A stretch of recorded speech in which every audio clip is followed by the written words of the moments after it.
Di balik banyaknya kreator teknologi yang menyebutkan kalau jajaran iPhone 15 itu nggak menarik, sebenarnya dari perspektif sudut pandang konten kreator sendiri, iPhone 15 ini punya kamera yang cukup mengancam eksistensi kamera mirrorless. Dan di video kali ini, gua bakal jelasin kenapa.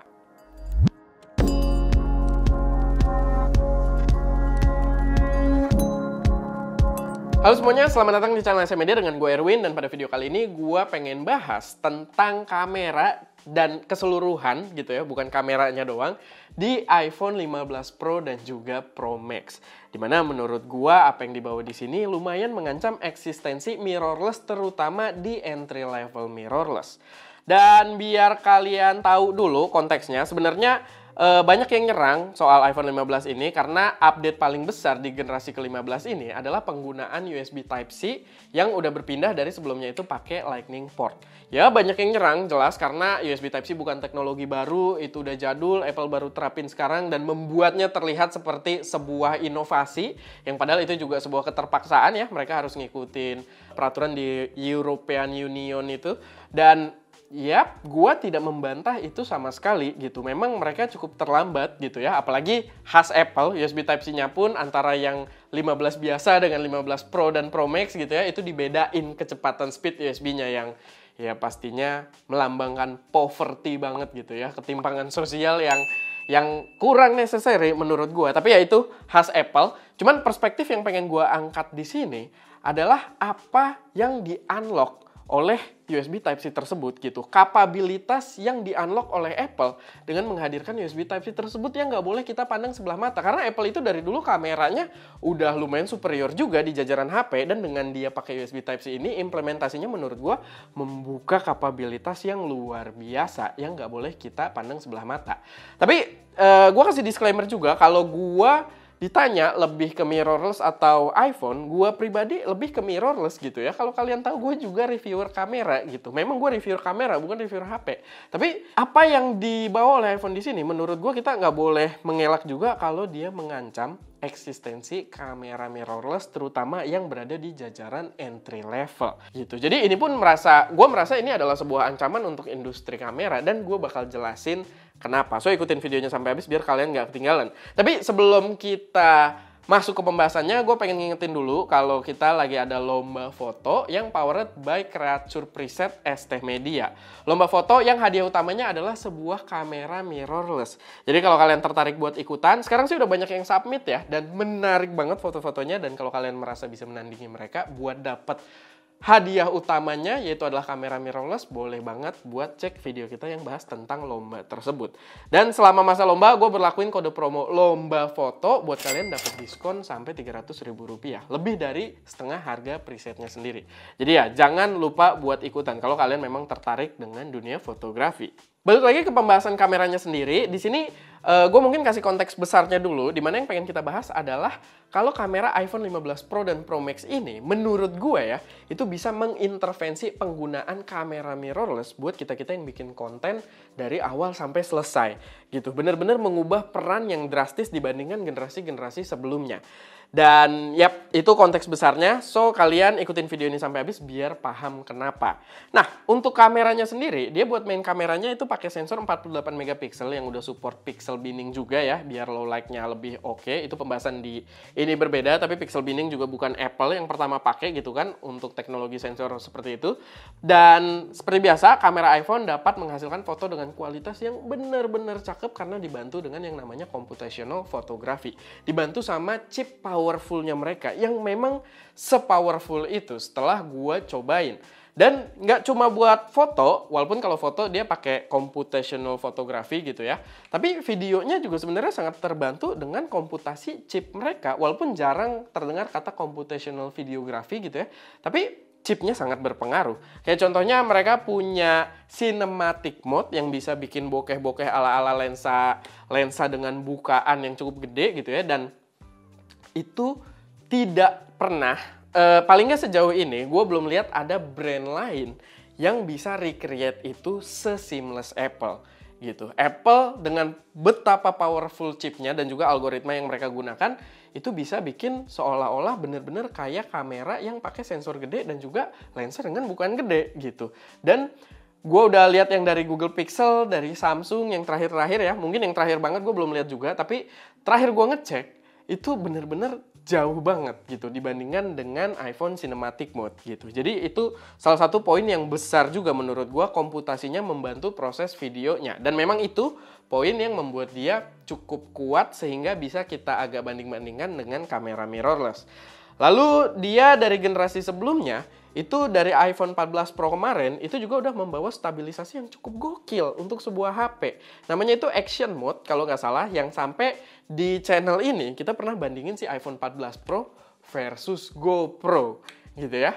Karena stabilisasinya segokil itu. GoPro juga punya stabilisasi gokil namanya Hyper Smooth kalau nggak salah, dan itu diadu dengan Action Mode-nya Apple dan ngadu gitu selama kalian berada di cahaya yang memang cukup gitu ya, karena dia akan makan butuh cahaya banget.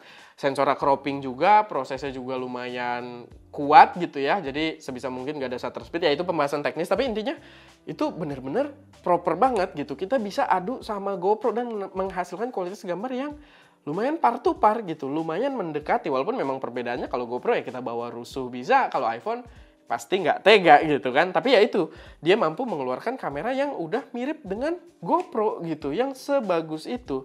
Lalu dia di sini update-nya untuk kameranya sendiri dibandingkan generasi sebelumnya, dia sekarang bawa 5 kali telephoto zoom 5x, walaupun dia marketingnya lebih jago ya dari HP-HP lain yang dia bener-bener bawa-bawa term professional mirrorless gitu, kayak dia pakai ekuivalensi 120 mm dan lalala sebagainya.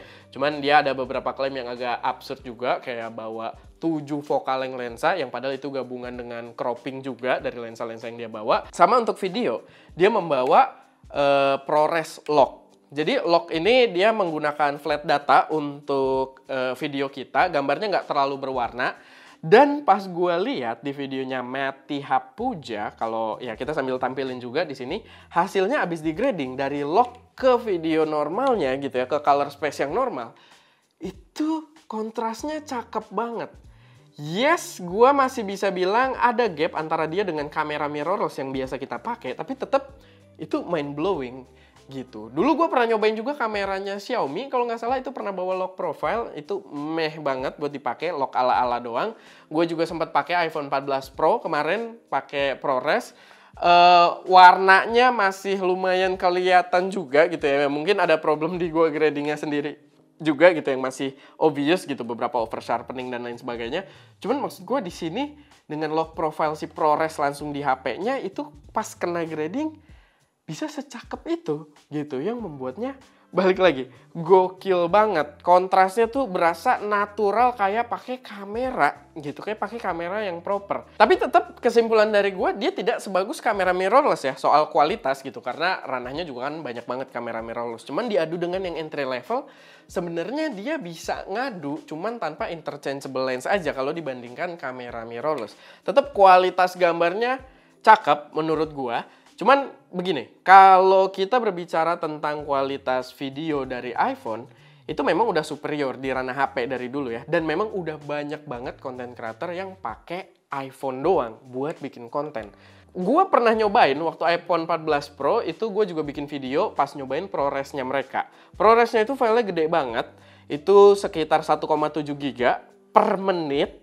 Dan waktu gue nyobain di video itu, gue buat mindahinnya ke MacBook gue yang sama-sama Apple ecosystem, itu bikin sakit kepala. Ini mungkin nggak terlalu bermasalah kalau orang-orang yang emang bikin kontennya itu nge-shoot di HP, ngedit di HP, dan upload di platform HP gitu. Cuman kan banyak orang yang pengennya itu ngeditnya dengan kapabilitas yang lebih luas itu ke desktop gitu, termasuk gue. Begitu juga orang-orang yang pakai ProRes. Agak nggak nyambung kalau sekarang kalian shoot pakai ProRes dan kalian editnya di HP gitu ya, karena nggak se-capable itu gitu. Nah, dengan dulu itu pakai Lightning port, gapnya begitu besar, ujung-ujungnya fitur tersebut cuma gimmick gitu. Cuma oke, capable, cuma jadi bahan marketing, nggak bener-bener kepake. Tapi di sini, dengan USB Type-C, dia udah membuka proses transfer data yang jauh lebih cepat, jauh lebih reliable, plus di kameranya, ini adalah fitur yang update-nya itu makin gila menurut gue, adalah direct record ke SSD.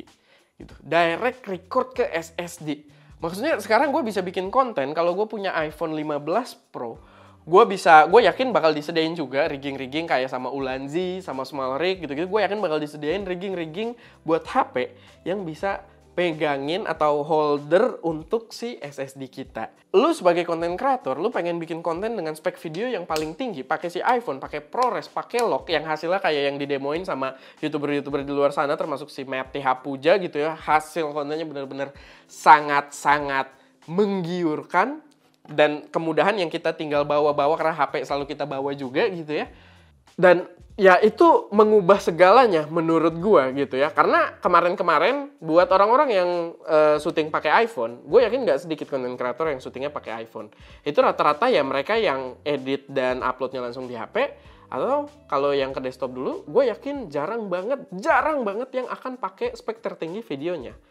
Sekarang dengan USB Type-C ini, udah lebih gampang buat editingnya. Sekarang orang bisa memanfaatkan feature tersebut dengan maksimal dan langsung editing tanpa ribet. Tapi ya itu, untuk 15 Pro dan Pro Max ini menurut gue bener-bener sangat memungkinkan itu menggantikan peran kamera mirrorless entry level. Jadi untuk para konten creator baru, produksi full gitu loh. Apalagi sekarang kamera entry level yang ngeluarin terakhir itu cuma Canon dengan R100 sama VX10 yang apa banget gitu ya, dibandingkan dengan iPhone yang tinggal, gue tahu iPhone lebih mahal jauh, tapi kan ya orang juga ngelihat kesimpulannya kameranya doang anggaplah 10 juta gitu, murah. Ya sisanya biaya gengsi dan lain sebagainya gitu ya, gengsi, chip dan lain sebagainya gitu, asset phone gitu. Cuman ya gue nggak heran kalau orang-orang jadi banyak yang nggak beli kamera mirrorless entry level dan merasa, walaupun dia pengen bikin konten gitu ya, pengen bikin film pendek mungkin, mereka merasa mendingan gue nabung lagi, ini 10 juta ini gue irit buat nambahin nanti beli iPhone yang mengerjakan semua tugasnya. Nah menurut gue itu yang sangat mengancam keberadaan kamera mirrorless entry level. Yap, gue sangat tahu dia tidak bisa menggantikan full fungsi sebuah mirrorless yang bisa interchangeable lens, yang bisa kita dalami exposure triangle dengan lebih dalam dan lain sebagainya gitu ya, yang benar-benar kita kalau mau belajar paling tepat ya kamera proper.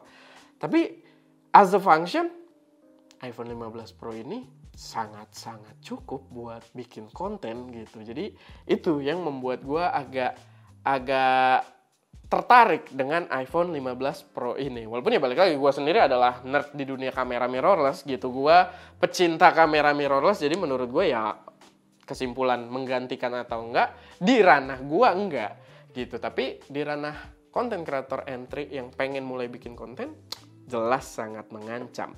Jadi ya itu sih intinya, kamera dari iPhone 15 Pro ini seru banget dan bisa mengancam keberadaan kamera mirrorless entry level dengan kemudahannya buat dibawa-bawa, image quality yang ditawarkan, dan sekarang kemudahan workflow-nya untuk memanfaatkan spek video tertinggi mereka.